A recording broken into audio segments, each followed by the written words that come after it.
be rather more casual. I am actually thinking about talking a little bit about the questions that Zeno was asking earlier as a start here, simply because, nice transition from before. So I don't have any new slides here because I turned out to not actually be that fast about creating slides over lunch, but that's okay. We'll use this as an explanation for where to find information. So, for starters, what I've got up here is the Trusted Computing Group's website. Shiny and new and still not very well organized. It's way better than it was 6 months ago, be glad. So, if you're looking for information here, in general, the place that most of the information you want is in the Developers tab. And here, there's options for all of their crazy little working groups. And unfortunately, this is where the fact that you need to know a little bit about how the TCG thinks matters. Because the TPM specifications are intuitively under the Trusted Platform Module tab, whereas the spec for real-world TPMs, for TPMs that are actually in your machine, where they say which commands are required, what the minimum threshold for number of PCRs is, what those PCR constraints are, well, that's actually technically the PC client specification for TPMs, which lives up in the PC client working group. Sorry.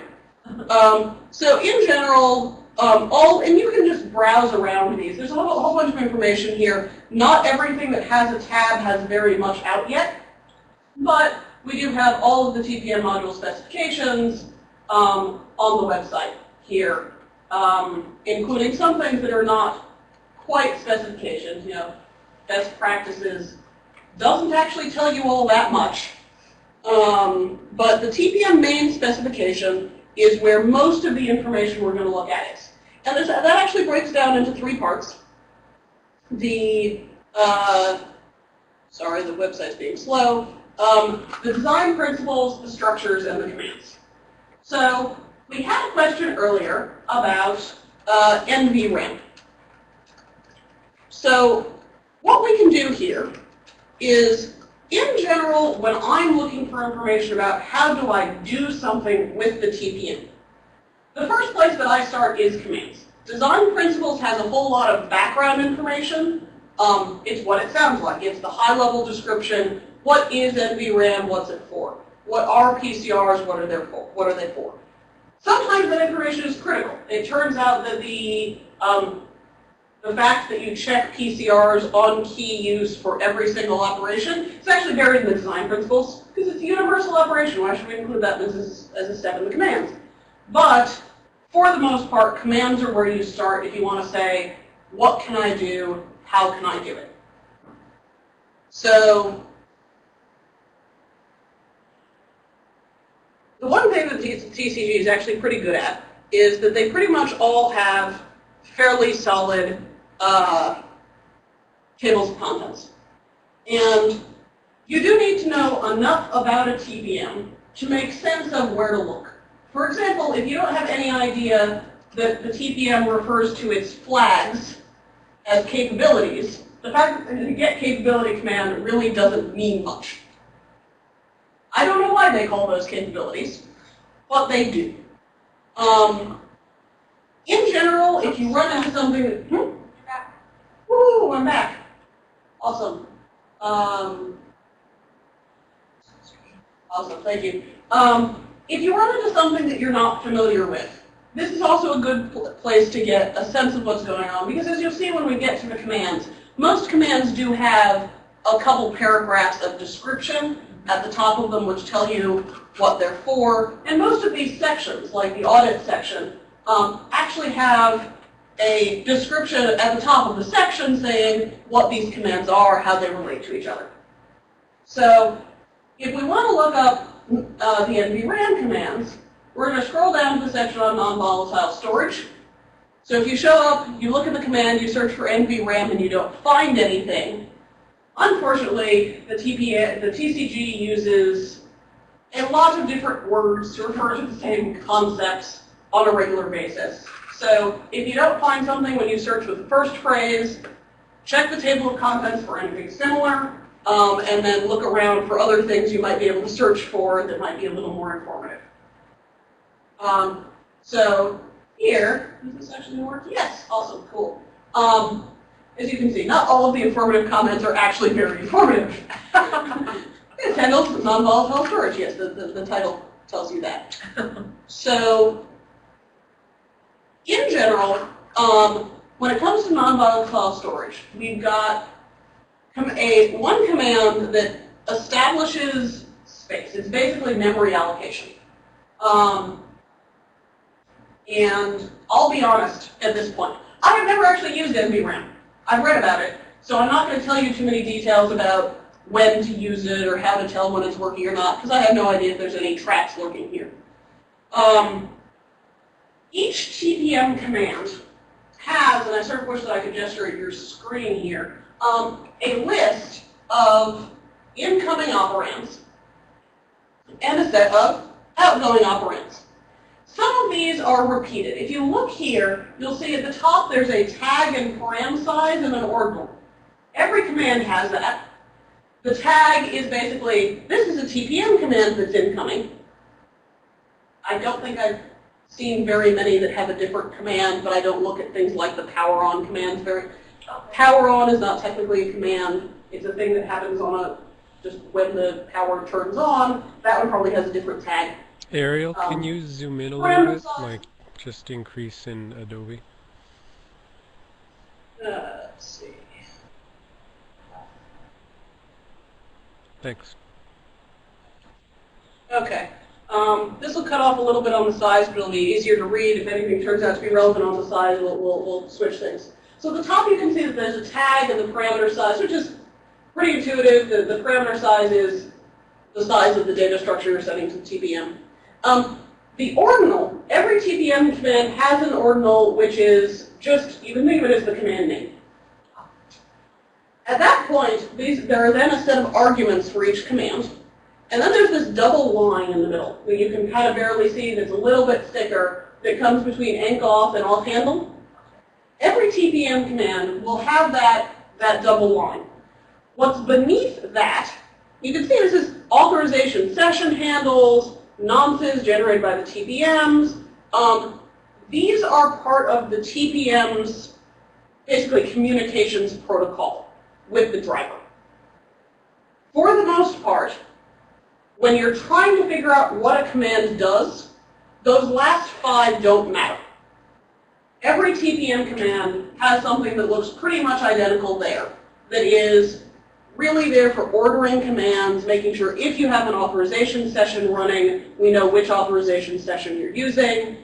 That you can think of as overhead, pure overhead.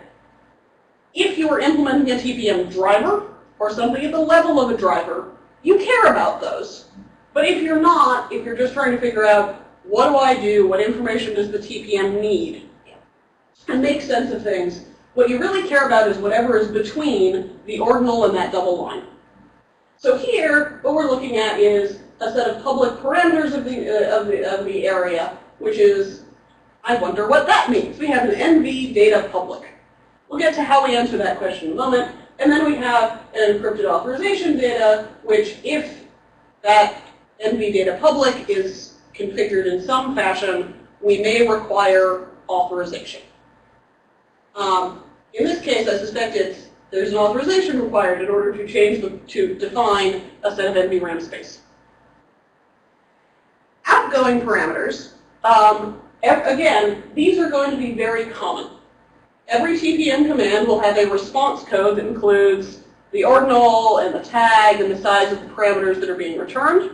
They also all have a return code. There's a TPM result data type that basically has, this is if you've ever programmed for really anything that interacts with an operating system, the operating system will throw back success or error, and if it's an error, there will generally be types of errors. This TPM does the same thing. There's a list of return codes that cover everything from miscellaneous failure, which is the most obnoxious error code in the world, to authorization failure, TPM disabled, no owner, EK already exists. So most commands will tell you which errors they return. This is not always comprehensive. I have been known to get error codes that are not officially returned by that command in question, and I still couldn't tell you why. But, for the most part, the list of errors you expect to see will be defined, and if the command succeeded, one of the results is success. So this one, you'll note, does not return anything interesting. It basically says, yes, you succeeded in defining the space, no, you didn't. There will then, and in fact, here again, and unfortunately it's broken into 2 pages, so it's a little harder to see. Under the ordinal, there's a slightly thicker line. Then there's this thing that says nonce even, nonce odd, continue off session, and other off. These are all, again, part of that session management.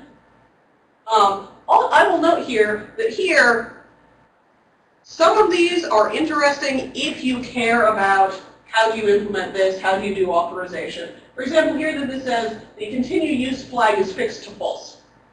You cannot run this command and then continue using the same authorization session. If that were set to true, then you potentially could continue using the same authorization session. Some commands that are designed to be used in series will actually have this either default set to true or you may set it to true.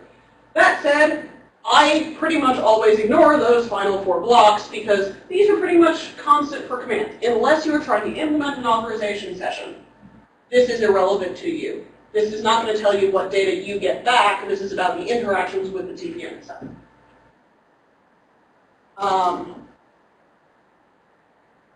So here, and unfortunately this is, let's see if I can, it's a little bit bigger.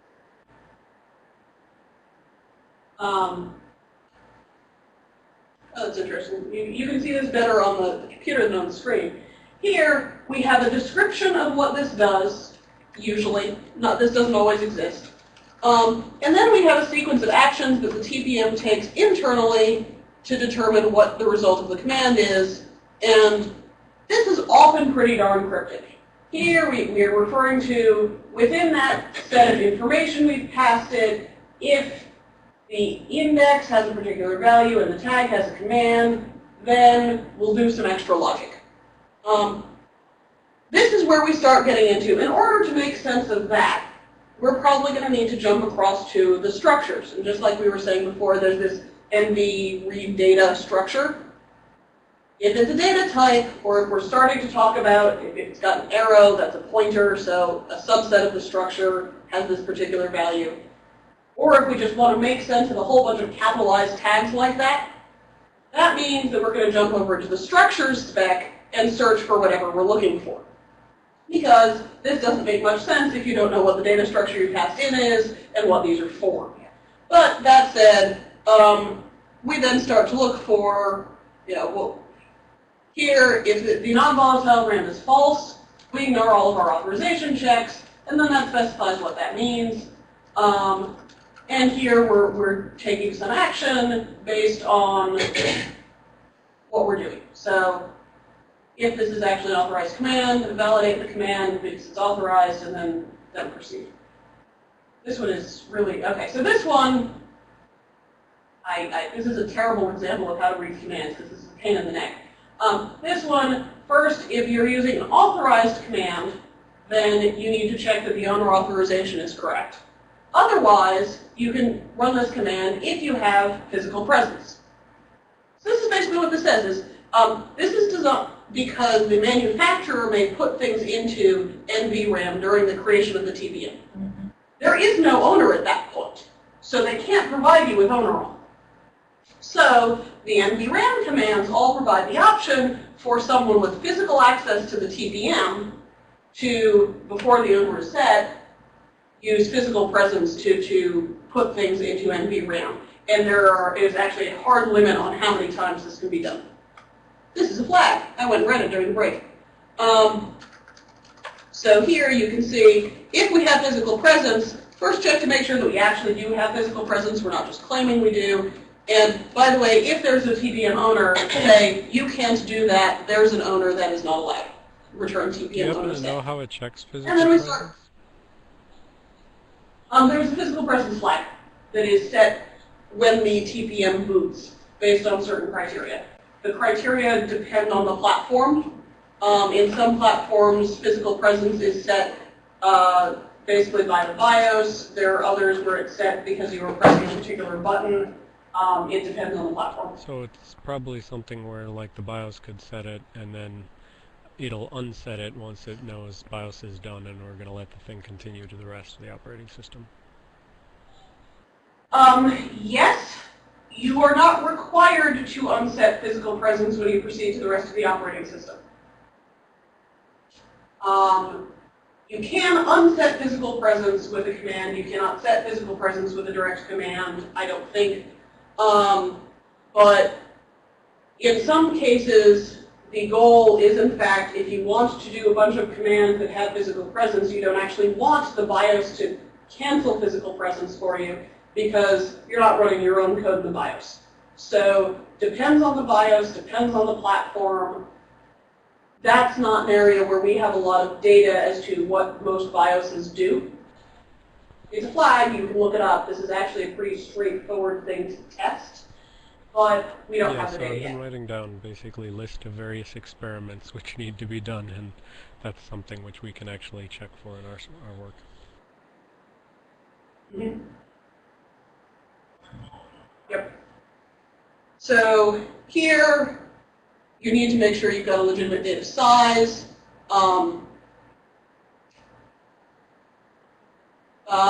You've got non-volatile. You've got this has a whole bunch of checks. Checks are not very interesting. The problem is most of these commands have a lot of checks, and this one has more than most. Checking to make sure that we haven't maxed out our number of non-volatile RAM writes without an owner. We're checking to make sure that we are not already using a valid storage area, or if so, that we're doing the right thing. We're allocating some space. This takes a while. Here you can see what sorts of things the TPM does when it's doing sanity checks. So here, it's checking to make sure that various flags line up with each other. I'm a little surprised that there's an authorization conflict if we say the owner should be able to write to this NVRAM and you can write using an authorization flag, a separate authorization password. But apparently you can't do both of those. I'm not sure. I would have guessed that without looking at this error. Similarly, we can't use both the owner reader and authorization read. All of these flags are going to be defined in that initial structure that I said we would have to look at.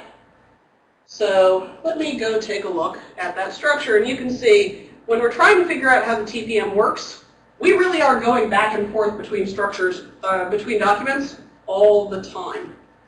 I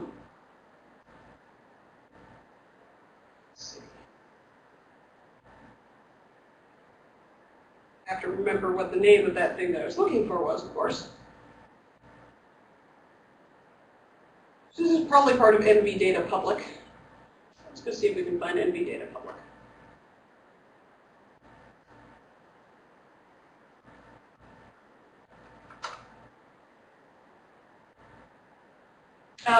Here, one of the things that you'll see a lot is that the top of every TCG spec, especially the TPM ones, are full of change logs and comments and clarifications.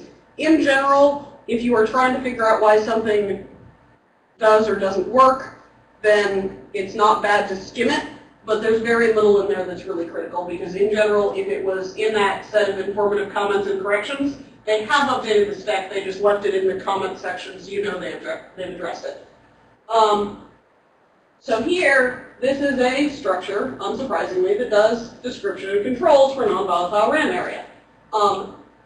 And here it talks a little bit about the volatile ones and the non-volatile ones, what some of these commands mean. So if you say PCR select is 0, then we don't bother checking the digest at release, which is to say there's no actual PCR constraint, but we've got a field, we need to fill it in, so here's what you should fill it in if you don't care.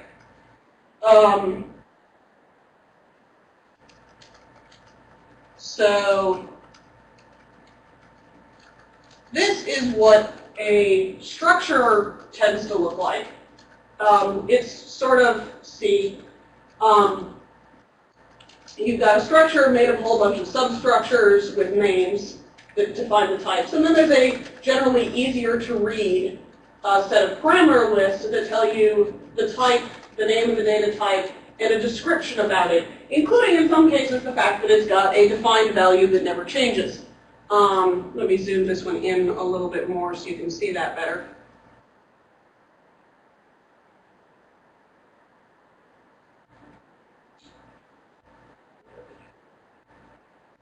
So here you can see that, again, this structure has a tag. Pretty much every modern TPM data structure has a tag, so we can distinguish what it is. It's got an index. You remember in the defined space thing, all we passed in was this this particular data public. And I was wondering, how do we know which piece of the NVRAM are we trying to allocate? This is why. The index of the data area is part of this data structure. And then we have those PCR selections, which may or may not actually apply. One of the values for PCR selection is none. A set of permissions. I wonder what the NV attributes are. We're going to have to go look that up. How much you want to bet that that's part of what was being checked in the previous commands when it had all those flags that it was verifying? It's probably in the permission section. And then we have a set of booleans that in this case are being set to false and true based on some strange criteria. They're being set to false when we do a startup. And then they're being set to true after read value or write value with a data size of 0. I'll be honest, I don't have any idea what that means. I'd have to look that up, and that will probably involve a little more digging than just skimming through here. Maybe it'll make more sense once we go through and take a look at the NV read data and NV write data commands.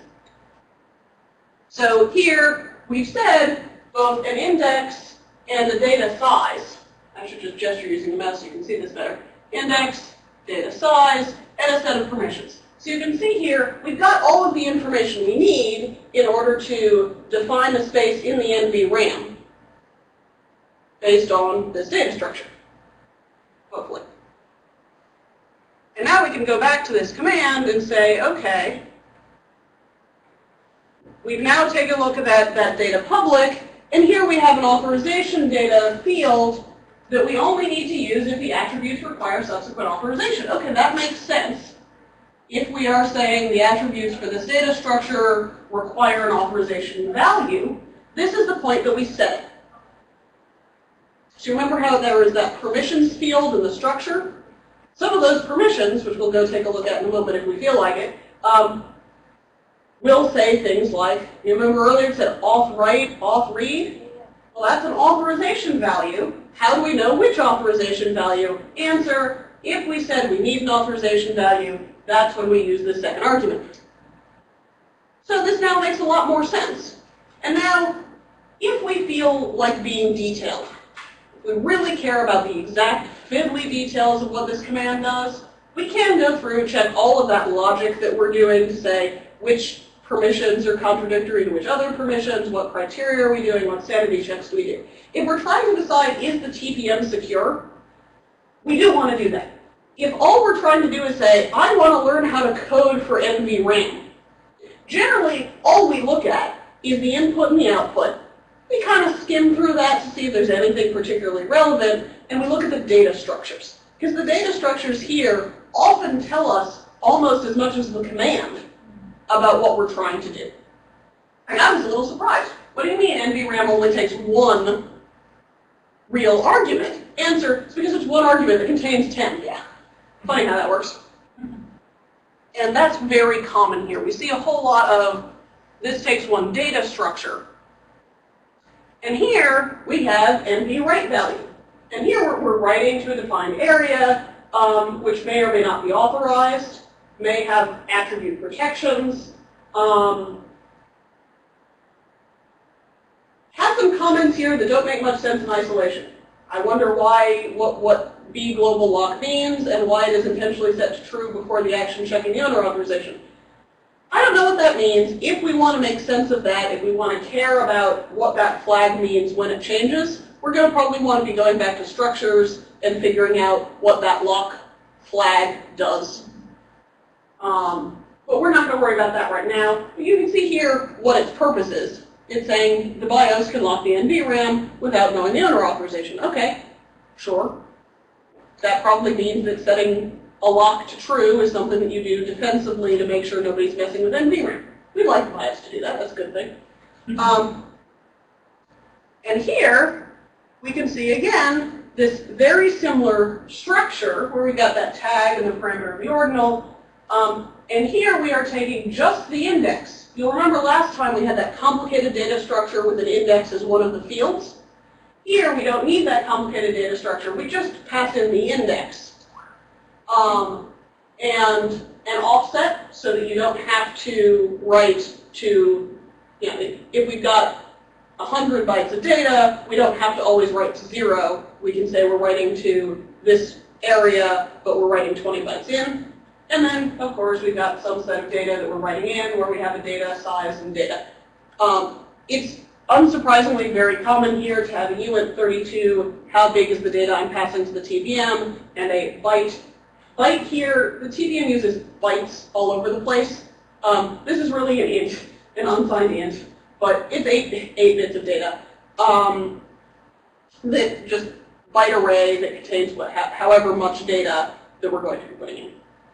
And here again, there's these 5 values that should look suspiciously familiar, which have to do with that authorization session. And here again, we have a return code that's just a return code, and we're not returning any actual data. And again, we have 4 authorization fields. Here you will note that we have the choice of, in some cases, this will be set, the continue authorization session will be set to true. I'll be perfectly honest, I have never done enough with authorization sessions to tell you the exact logic of why some commands say true, some commands say false. There are whole long sections of the specs about authorization commands. There's 3 different kinds of authorization session. It's complicated. We are not covering that today, in part because I couldn't tell you very much about it, merely that they exist. And here, again, we've got that we ignore checks, which checks we ignore. Remember I said NV locked was the flag we care about? This is why. And here, we check a bunch of permissions. And depending on what the permissions are, we may return a whole bunch of errors. This is pretty standard TPM activity. And eventually, we may, in fact, get to the point of writing something once we've followed through on every possible error that we could return. Remember how I said the return codes do tell you something about the errors? Here, you will see we have errors like this area is locked. We have the wrong PCR values. We have the wrong locality. So it does actually provide you with some information about what you're doing wrong.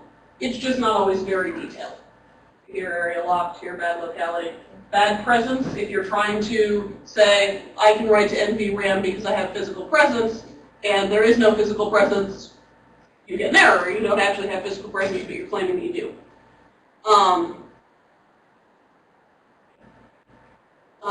Setting a data size to 0 is apparently equivalent to I'm changing the value of certain flags. That's one of those things that you really do need to, this is why you skim through these commands. Every so often you discover that there are special inputs that do special things that are not always intuitive. It's probably documented somewhere. It was probably in that informative comment if you knew what you were looking for.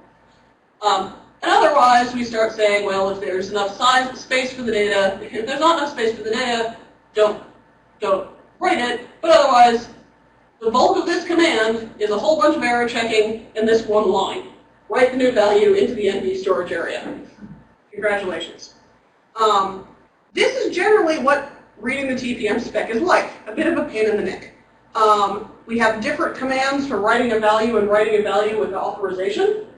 Note that this is authorization other than the owner authorization. I'll bet the fact that these are 2 different commands is why when we looked at defining the space, it said you can't have both owner authorization required and other authorization required. That makes a certain amount of sense. You can't use 2 commands simultaneously. I'm not going to go into this in any detail. This looks suspiciously similar. But here, of course, you do need to make sure you've got the right authorization session going on. And there are similar commands for reading values as to writing values. And again, there's a different command for reading with and without special authorization. So, let's see, is there anything else I can do with NVRAM? Let's see. Yep. So that's NVRAM in a very complicated nutshell, along with a little bit of a guided tour of what TPM spec reading is like. People have been very silent here, and I can't really blame you. Do you have any questions? Is this useful? Do you want to go into any of this in any more detail? Shall we move on to other things? That was useful for me just because, I mean, I've skimmed through it before and I didn't realize that the data structures were in the other document and that they would be required to get a full picture of things. Yes. There are really 4 specifications that you're going to need to have on hand if you're going to be serious about using the TPM. 2 of them you will refer to all the time, which are commands and structures, because commands don't make any sense without structures in hand. The others, and I will give you, let's see if I have them here and you can get a basic sense here. The design principles contains all of the informative commentary. So if you want to figure out the why of anything, if you want to find explanations for what the TPM is thinking when they do something, what the committee was thinking when they designed something, if it exists at all, it's probably in design principles. It doesn't always exist at all. I'm sorry to disappoint you there. Designed by committee is really the definition of the TPM, and committees do what they do.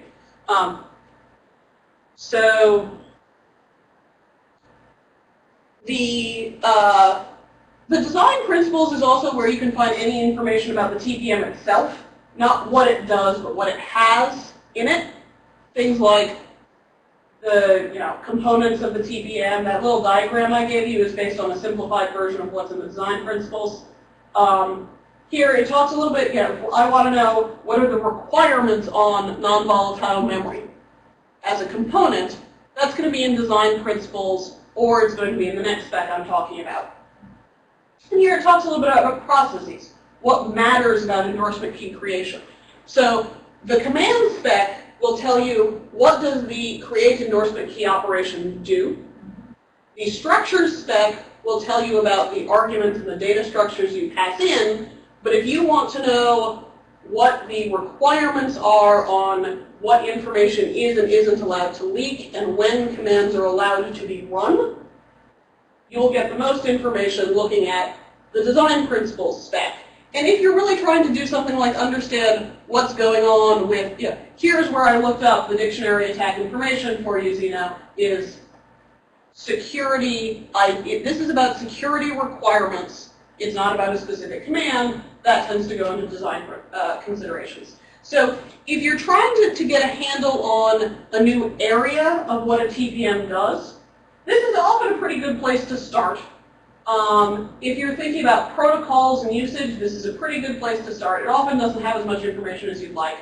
If I were going to try and make sense of authorization commands, you can see there's a whole lot of information here. I skimmed it once, which is why I don't think I understand authorization at all.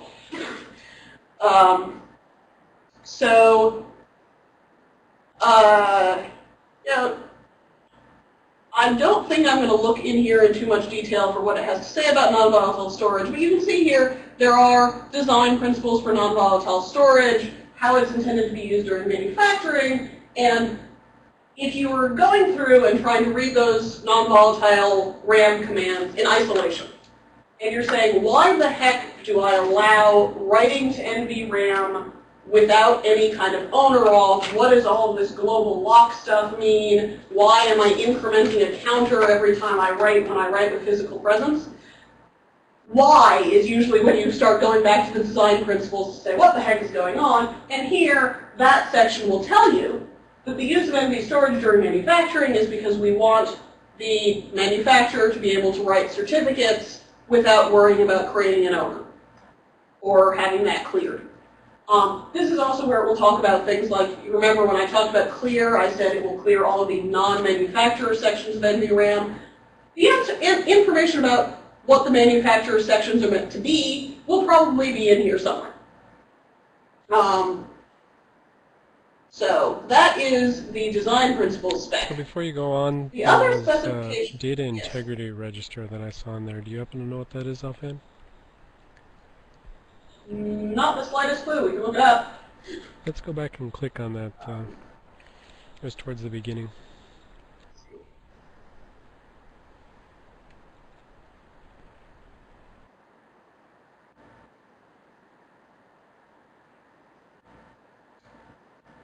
Looks like it's deprecated. Alrighty.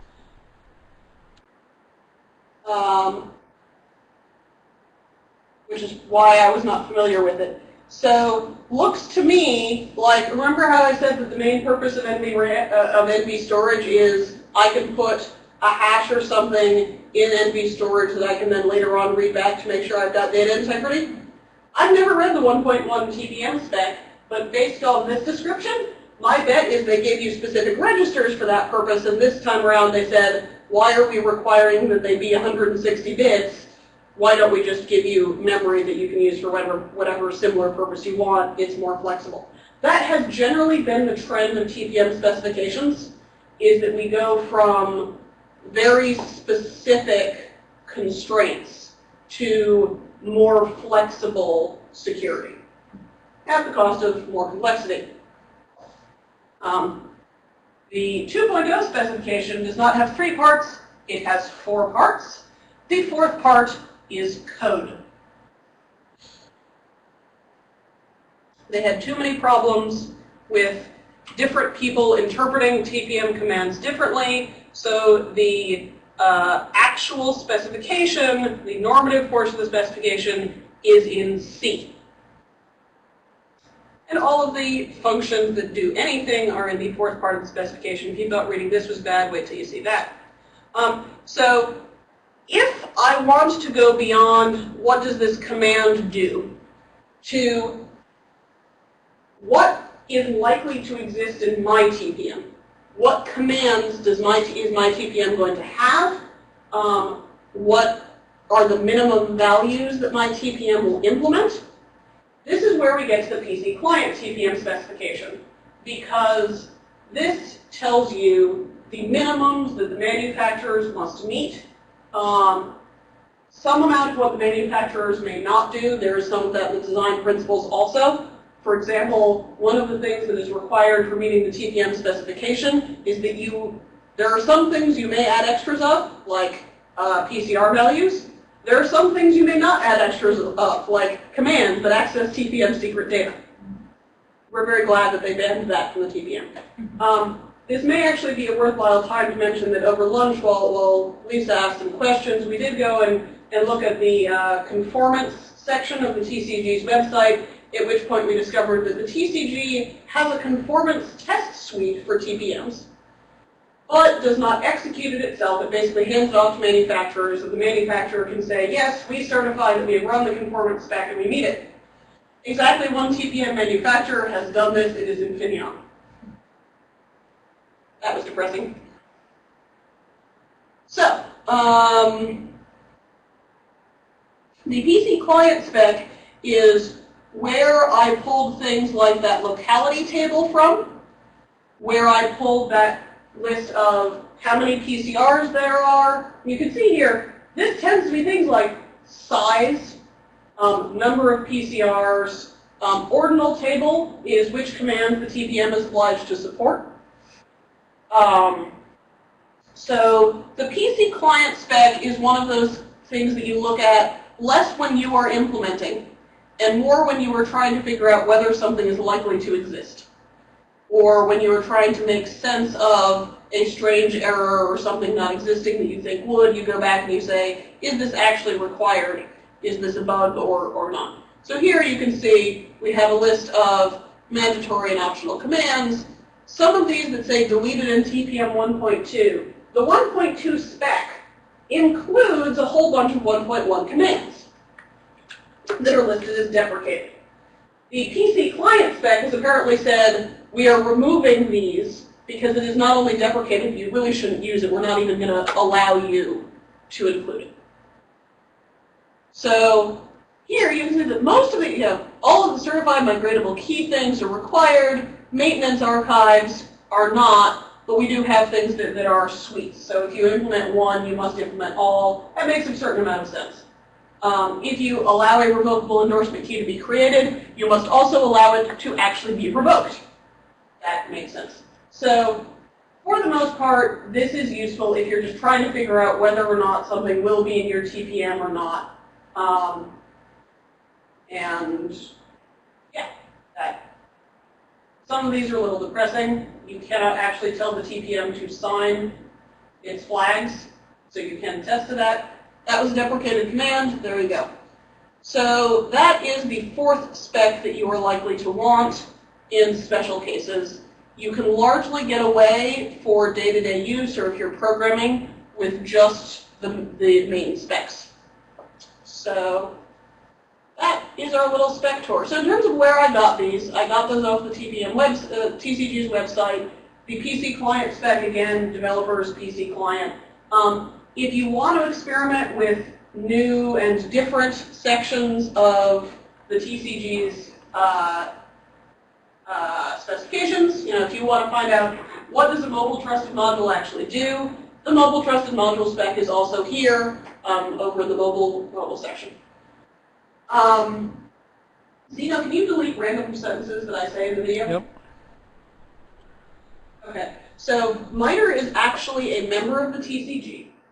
We are a consulting member, so we don't actually pay the TCG any money for this privilege. We also don't get to vote on any kind of specifications. But what this means is two things. One is, if you have a strong opinion about how the next generation of anything ought to be implemented, and you can convince a sponsor to pay for your time, or you actually want to volunteer, you can basically submit a resume to the TCG with a list of the committees you would like to be on. And in general, as long as the head of the committee is okay with it, you can join that work group. There's a members login, at which point you can start seeing the behind-the-scenes stuff, the specs that are work in progress, the arguments between various people on various committees about what should and shouldn't be done. Most work groups have the general opinion that, wait, you want to join our committee and help us do our work? Okay, and we'll let you in as long as you don't seem like a complete nut job. This is why I do have access to things like the 2.0 specification. Now, the 2.0 specification is, I believe, currently out for public review. It's certainly out for some kind of review right now. The virtualization working group is planning on putting its spec out for public review in probably late June, early July.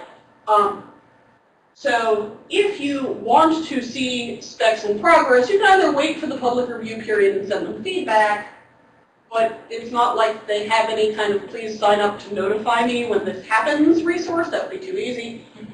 Much more likely is if you do have a reason to get involved, sign up, get a member login, join some work groups. You're not under any obligation to go to all of their meetings. I'm on a couple of work groups that I've never been to a single meeting for because, we weren't sure. And if you don't want to go through all that hassle, but you do want to find out specific details like what's in 2.0, what's in the virtualization spec, you can ask me or somebody else who's already involved in the TCG. There are NDAs that, of course, all of this is subject to, but this is a very useful resource if you want to get behind the scenes and start looking at not just what do we do now, but what can we do in a year or two. Okay. So I've got one sort of question comment.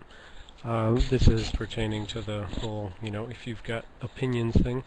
Do you think it would be reasonable to make it part of the spec that TPM manufacturers must actually publish how you send commands to their TPM? Because it seems to me that obviously one of the big problems with TPM stuff right now is the in lack of software that people can just generally use in order to send the commands they want. And like you said, the higher level abstraction layer has been done on Linux with things like trousers, but you need it for Windows. You've got Windows built-in things just requiring commands, and you don't have published commands. So do you think that's reasonable that that is something that could actually be included with the spec, like a list of what the command blobs are that map to a given command?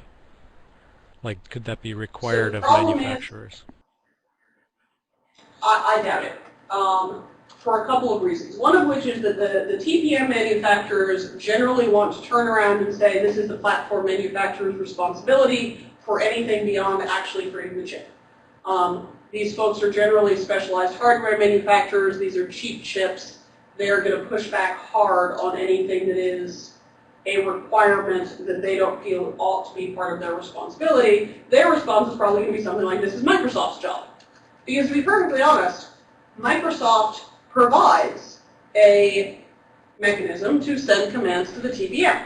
It's buggy, it's not reliable, but it exists, and therefore I would expect the TPM manufacturers to come back and say, that's not our problem, No, but that's the OS the problem. commands are still their problem. I mean, the Microsoft can provide a way to send commands to TPMs, but they still are, whether it's Microsoft or Dell or anyone else, they still have to go to the manufacturers and get the actual specs of how they send commands to what the command format is for any given TPM. And so that seems like So the data command is format is part already of the there, spec. and it's just not being published. Is that not accurate? I don't think so. So the TPM spec, all of that stuff that I was describing there with the commands, that is the structure of commands that go to the Okay, TPM. so that is the actual raw data of just put together your blob like this with these size fields, and that is the actual structure. Exactly. So you can see here, and this says number. This is numbers. This is basically the ordering, I think, and this is the size in bytes. I'll be honest, I don't actually remember exactly what this HMAC section does. I've only programmed at this level a couple of times. It was a bit of a pain in the neck, but it can be done. But this is the command spec. This is exactly what the TPM must accept in terms of data blobs and formats. And if you look at the command spec, here we do in fact just have the TPM NV index here with the size, but the structure spec also, every single structure, if you can find one that drills down, this has a data type, this is UINT32, this is a Boolean, those are defined somewhere. I think also in this spec, but there's a chance that that's in the library somewhere. I think that's in the spec. Searching for bool, unfortunately, is going to make me a very sad camper. But these do, in fact, say, these are data types. I've just lost what I was looking at. Here, any flag that is defined has a value.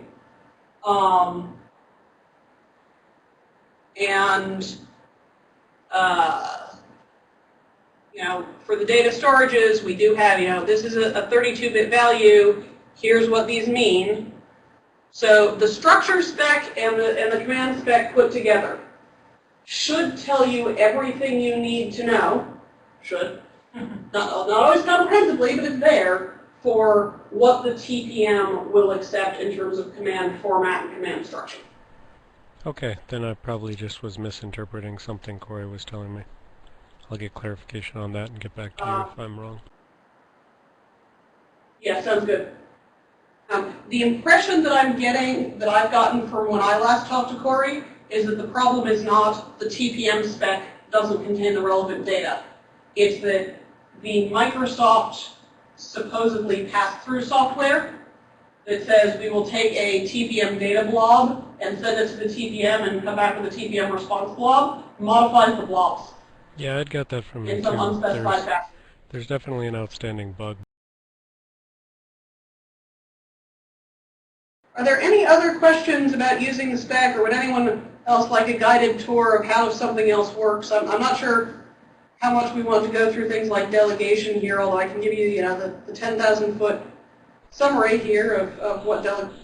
I would still like to see at least, even if there's not any specific table having it, just if you can cover, examples of things that can be delegated, that'd be good.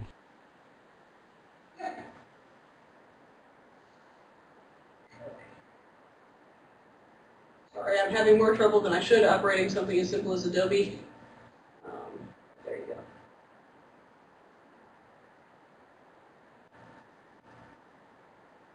So this is the point that I say delegation is one of those things that I've looked at. It was a while ago. I don't even entirely remember exactly where the delegation tables are stored, but there are several different delegation commands. Getting the delegation row. Family tables. I wonder what a family table is. You'd think that would be a nice and easy thing to discover, but let's find out.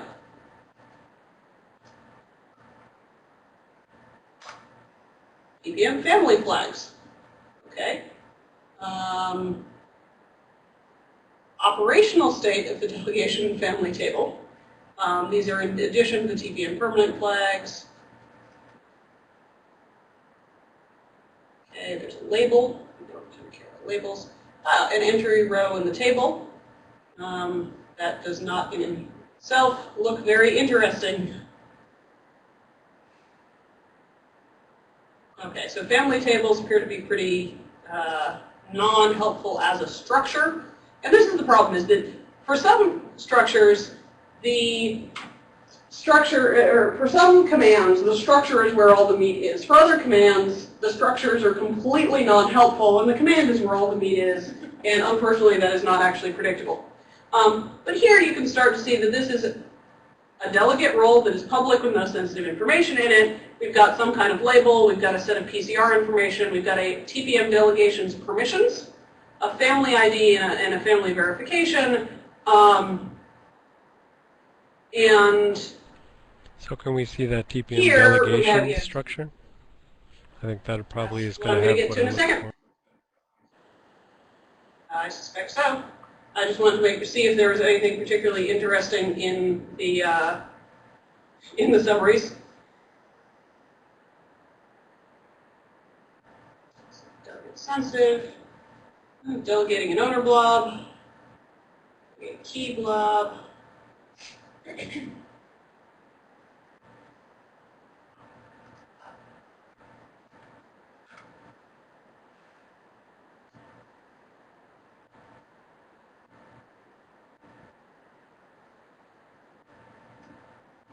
Delegations in a 64-bit field, describing a capability that can be delegated by setting that bit.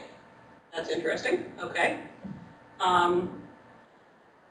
So, in general, actually this is kind of cool. According to this, for the TPM commands listed in the following table, if the bit is set to 0, then that process has not been delegated. If it's set to 1, then it has. And if it's not listed in the table, it can't be delegated. You can only delegate at the level of command. So where is this below table? Here we go. So here, the permissions that can be delegated, which I believe was a question somebody had, we can delegate whether or not you can set, so key control owner, that's the relevant command for doing owner evict.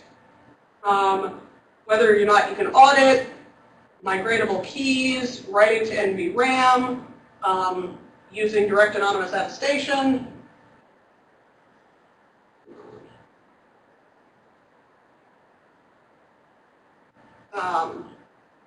Maintenance archives, which is one of those features that I don't believe actually normally exists in PC client TPMs.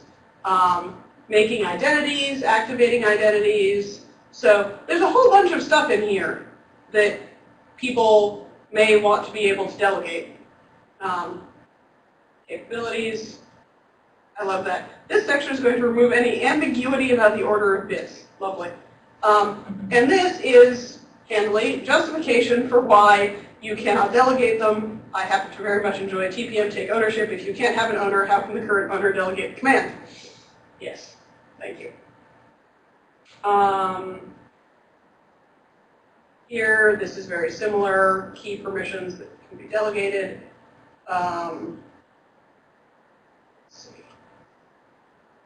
You are now seeing why answering questions about TPM structures often takes a little while, because did we just loop? Oh, for crying out loud. Oh, TPM delegations is in fact the name of those two blocks of permissions that we just skimmed down in terms of which ordinals are allowed. So that is a delegation. Does that answer your question in a very confusing fashion? Yep, that's good enough for now. Yep. So this complexity is part of why I didn't talk about things like NVRAM and delegation, not because it's not possible to distill it, but because this is stuff I don't work with very often. So I didn't have on hand enough of a complete picture to be able to put together a quick summary very easily. The main reason that I can talk about the many things that I do fairly straightforwardly is not so much that they're not complicated as that I use them. So welcome to the TPM. It is very, very confusing. But it is worth noting that we can both delegate for owners, we can delegate for keys. What that's supposed to mean.